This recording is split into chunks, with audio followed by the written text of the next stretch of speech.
Rose Blanche by Roberto Innocenti. Roberto Innocenti is an Italian writer and illustrator who was brought up as a child during the Second World War.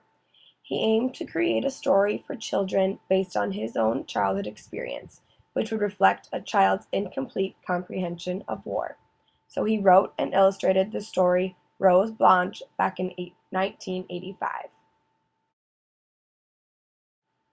Innocenti created a fictional blonde-haired and blue-eyed German girl named Rose Blanche to be the main character of his story.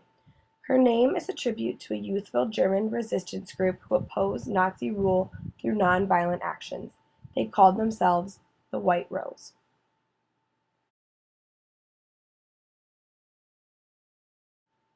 The story begins with Rose describing her soldier-infested town. Later, Rose watches as a little boy escapes from the back of a broken-down vehicle, only to be recaptured and returned. Rose does not understand, and wanting to know why he was so afraid and what was going to happen to him, she follows them deep into the forest. Here, she finds a hidden concentration camp filled with starving women and children.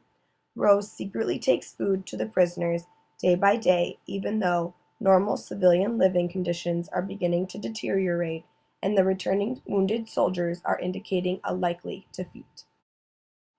She returns to the camp to see it has been destroyed, and the ending is left for the reader to infer as a shot is fired and Rose's mother is kept waiting for her to return home.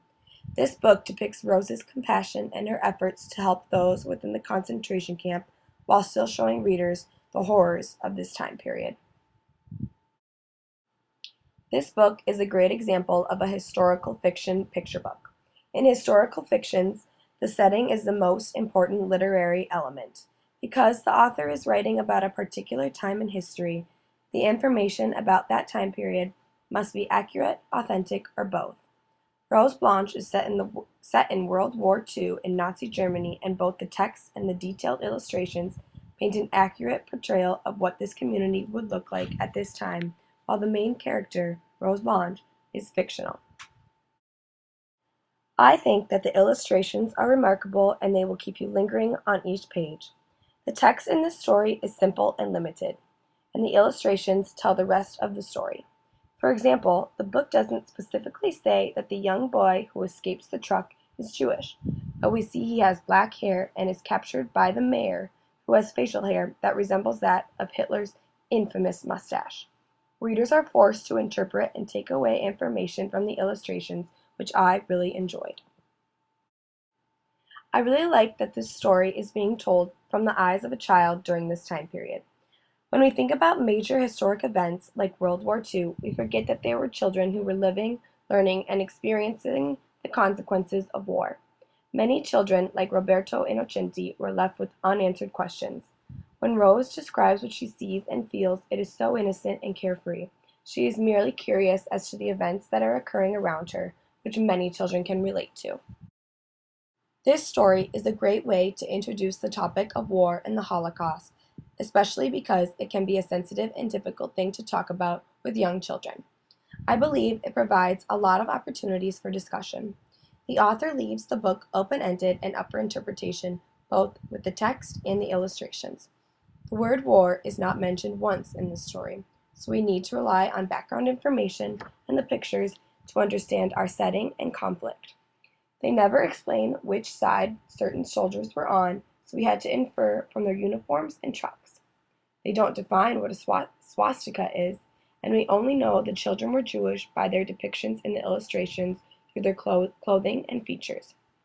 Although it's not likely that a child would have been this brave to go against Nazi rule, Rose's character can create opportunities for further research and discussion of other Germans who may have rebelled and aided the Jews.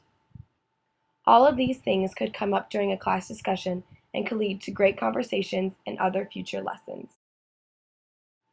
Although this is a grim and sad story, I believe it offers a point of view that most stories, especially those regarding sensitive topics like war, do not offer. I think that this story being told from a child's view is invaluable. It has the ability to open both adults and students' minds about war.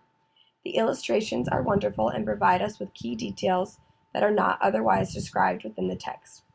Even though this is a topic that can be difficult to teach, Rose's character provides teachers the opportunities to discuss such challenging topics.